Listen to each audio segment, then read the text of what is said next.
But I didn't realize how bad it was until we got married. 50 years ago today, the U.S. Supreme Court ruled in favor of Richard and Mildred Loving, granting them, and anyone, the right to marry a spouse of a different race. It was a historic moment for civil rights in America, but also a very personal one. We asked couples to mark the anniversary by explaining what the Loving decision means to them and their families. These were simple country people who were not activists. They were not civil rights people. They were in love. You know, we're talking about a time when 40 states in America would regard us as criminals. Okay, that's no longer the case. There's actually one simple issue, and the issue is, may a state proscribe a marriage between two adult consenting individuals because of their race? My parents were completely cool with it. They met Errol quite early on, I think a year after, not even a year after we met. I'd seen Guess Who's Coming to Dinner, so of course it was a concern for me. We were all slightly naively, I think, in my family, not fully tuned in to the racial divide in America. Vaughn has never been to my parents' home, and he's not welcome there. For a little while, I read the Riot Act, not just by my parents. My parents didn't know how to deal with it, but my brothers were pretty upset, and we're still finding our way. My parents met Vaughn in May of last year. They came to New York. One time, Chris came to me as we were at a family event, and even though he's coming from a very liberal, very progressive, very anti-racist family, that when they see me, they see a Black woman, and that's always in the interactions that I have with his family. I notice color. I'm not colorblind. It's not that white folks aren't white folks and black folks aren't black folks, but this particular white folk is my soulmate and my best friend. There's never a time when we are in public when I'm not aware that we're an interracial couple. When we walk into a room, people take notice, okay?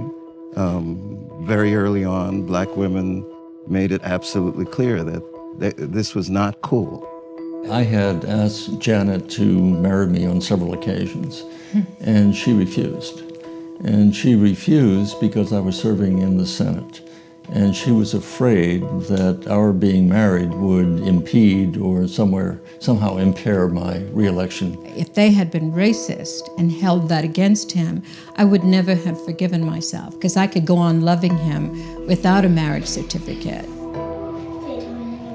The state is ignoring a very important point, and that is the right of Richard and Mildred Loving to wake up in the morning or to go to sleep at night, knowing that the sheriff will not be knocking on their door or shining a light in their face in the privacy of their bedroom.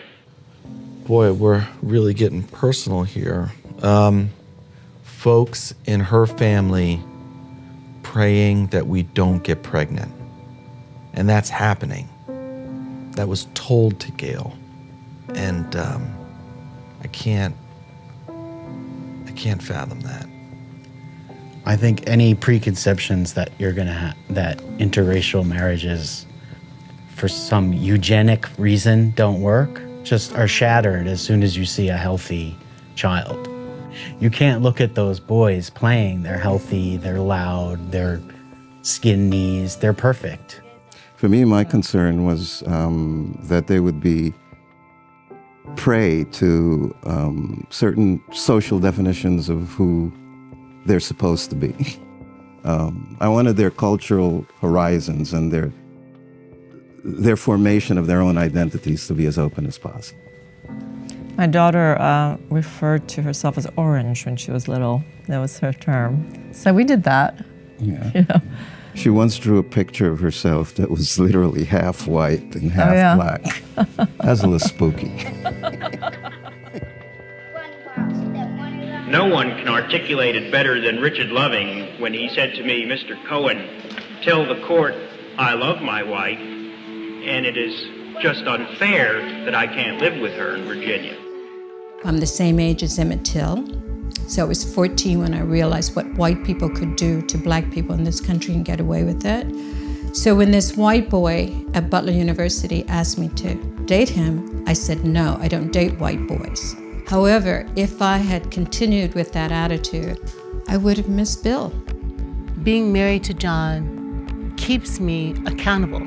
Like, I can never do they. I can't do they. They are. They, because I'm waking up to this guy, my husband. Intermarriage is intensifying throughout the country. So that demographic fact gives us a certain kind of legitimacy. Not only us, but our children. So we actually feel that we've been pioneers. I think that marrying who you want to is a right that no man should have anything to do with. It's a God-given right, I think.